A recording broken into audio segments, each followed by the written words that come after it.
So hello दोस्तों, स्वागत है आपका मैथ विकांश में। आज की इस वीडियो के अंदर हम करने वाले हैं एक्सरसाइज 1.1 का क्वेश्चन नंबर 1, जिसमें हमको each number as a product of its prime factors, मतलब हम जिसका भी प्राइम फैक्टराइजेशन करेंगे उनको प्रोडक्ट्स में लिखना है। प्रोडक्ट्स मतलब मल्टीप्लाई में। तो चलिए करते हैं। जैसे कि यहाँ पर दिया हुआ है फर्स्ट वाला 140 दिया हुआ है, तो यहाँ पर हमने 140 लिख लिया है और इसको प्राइम फैक्टराइजेशन करना है। सबसे पहले हम इसे 2 से करेंगे, तो 2 7 से 14 एंड 0। फिर करेंगे इसको नेक्स्ट 2 से, वापस से 2 3 या 6 और यहाँ पर 1 कैरी जो जाएगा उससे बन जाएगा 2 5 या 10। फिर अब 35 आ चुका है। अब 35 या तो 5 से आ सकता है या तो 7 से आ सकता है, तो हम इसको 5 से ट्राई करेंगे। 5 7 से 35। अब लास्ट में एक 7 बचा है, 7 1 7। तो यहाँ पर सिर्फ आपको इतना ही करना था, बस इसको आप क्या करना है, प्रोडक्ट्स में लिखना है। तो प्रोडक्ट्स मतलब मल्टीप्लाई, जैसे 2 मल्टीप्लाई 2 मल्टीप्लाई 5 मल्टीप्लाई 7। ठीक है, तो इसको हम एक और तरीके से भी लिख सकते हैं ना, कि 2 की पावर 2 मल्टीप्लाई 5 इंटू 7। ठीक है, हम इसको ऐसे भी लिख सकते हैं। तो यहाँ पर आपका जो फर्स्ट वाला था वो सॉल्व हो चुका है। चलो अब बढ़ते हैं नेक्स्ट क्वेश्चन पर। तो जैसे कि आप यहाँ पर देख सकते हो, नेक्स्ट क्वेश्चन हमारे पास 156 है, तो हम सेम इसी ट्रिक से यहाँ पर 156 का करना है। यहाँ पर लिख लेते हैं 156। अब इसको प्राइम फैक्टराइजेशन करना है। तो 2 7 से 14, 2 8 से 16, फिर 2 से चल जाएगा 2 3 से 6 और 2 9 से 18, फिर 3 1 से 3 एंड 3 3 से 9। अब 13 एक प्राइम नंबर है, तो अब ये किसी से नहीं कटेगा, तो हम डायरेक्ट 13 के टेबल से कर देंगे, तो यहाँ पर ये हो जाएगा। ठीक है, अब इसको सेम इसको क्या करना है, हमको प्रोडक्ट्स के फॉर्म में लिखना है। तो इसको प्रोडक्ट्स के फॉर्म में लिख दो, 2 इंटू 2 इंटू 3 इंटू 13। जैसे कि आपने ट्रिक पढ़ी है कि 2 बार अगर 2 लिखा हुआ है तो उसको हम स्क्वायर में लिख सकते हैं, और 3 इंटू 13। तो यहाँ पर आपका हो चुका है सेकेंड नंबर का क्वेश्चन। तो ये सिर्फ इसका इतना ही करना था, यहाँ पर आंसर हो चुका है। अब बढ़ते हैं हम थर्ड वाले के ऊपर। तो जैसे कि हमने देखा है थर्ड वाला यहाँ पर क्या है, 3825। तो अब इसको करने के लिए सबसे पहले हमको वही अपना प्राइम फैक्टराइजेशन करना होगा। सो हमारा थर्ड नंबर का क्वेश्चन है 3 8 2 और 5। ठीक है, चलो करते हैं इसको अब। तो 3 8 2 5 का यहाँ पर आपको एलसीएम कर लेना है। ये सबसे पहले आएगा 3 से, 3 1 जा 3, 3 2 जा 6, 3 7 जा 21 और 3 5 जा 15।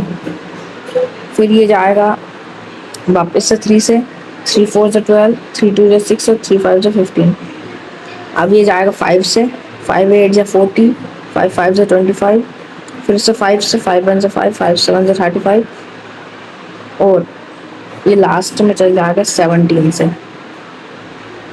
तो अब देखो, अगर हम इसके प्रोडक्ट्स की बात करें तो इसके कौन कौन से प्रोडक्ट्स है, 3 मल्टीप्लाई 3 मल्टीप्लाई 5 मल्टीप्लाई 5 मल्टीप्लाई 17। ठीक है, ये हमें ये वाले प्रोडक्ट्स मिले। तो क्या हम इनको ऐसे लिख सकते हैं, 3 की पावर 2 मल्टीप्लाई 5 की पावर 2 मल्टीप्लाई 17। तो ये इसका आंसर रहेगा। तो दोस्तों चलो हम फोर्थ नंबर का करते हैं। हमारे पास फोर्थ नंबर पर है 5005। तो चलो हम स्टार्ट कर देते हैं प्राइम फैक्टराइजेशन करना इसका 5005 का। तो सबसे पहले 5 के टेबल से ही चल जाएगा।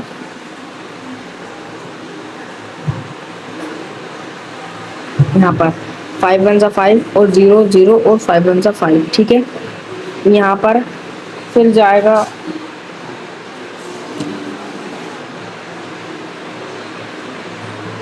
7 के टेबल से, 7 1 7 और यहाँ पर फिर 3 बच जाएगा, तो 7 4 28, 7 तो 7 4 28 यहाँ पर जाएगा, फिर 2 यहाँ पर जाएगा, तो 7 3 21। अब ये 1 4 3 आ चुका है, तो फिर ये अपना जा सकता है 11 से। कैसे देखो आप,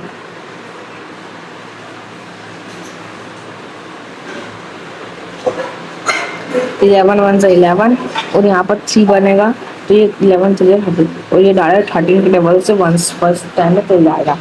तो हमारे पास प्रोडक्ट क्या क्या मिले हमको, तो प्रोडक्ट हमको मिले हैं 5 मल्टीप्लाई 7 मल्टीप्लाई 11 मल्टीप्लाई 13। तो अब इसको हम और किसी फॉर्म में कर नहीं सकते, तो सिर्फ हमारा आंसर है। ठीक है, बढ़ते हैं अगले क्वेश्चन की तरफ। हमारा फिफ्थ नंबर का क्वेश्चन है 7429। 17 से जाएगा ये 4 3 7 टाइम्स, आप मल्टीप्लाई करके देख सकते हो। 4 3 7 मल्टीप्लाई 17 अगर करोगे तो आपके पास ये आंसर आएगा। अब ये 4 3 7 जाएगा 19 से, 19 इंटू 23 अगर आप करोगे, करके देख लीजिए 19 इंटू 23, तो आपको ये आंसर मिलेगा। तो अब यहाँ पर बचा है 23, तो ये 23 एक प्राइम नंबर है तो ये 23 भी आएगा। तो जैसे कि हमने पढ़ा, क्या किसका मल्टीप्लाई करा हमने, 17 इंटू 19 इंटू 23। इसमें कोई किसी को हम पावर्स में नहीं लिख सकते हैं, तो ये इसका आंसर है। ठीक है, वीडियो अच्छी लगी हो तो प्लीज़ चैनल को सब्सक्राइब कर लेना, एक लाइक कर देना। अगली बार मैं इससे भी अच्छी वीडियो लाने की कोशिश करूँगा। नेक्स्ट क्वेश्चन पर मिलते हैं, तब तक के लिए बाय।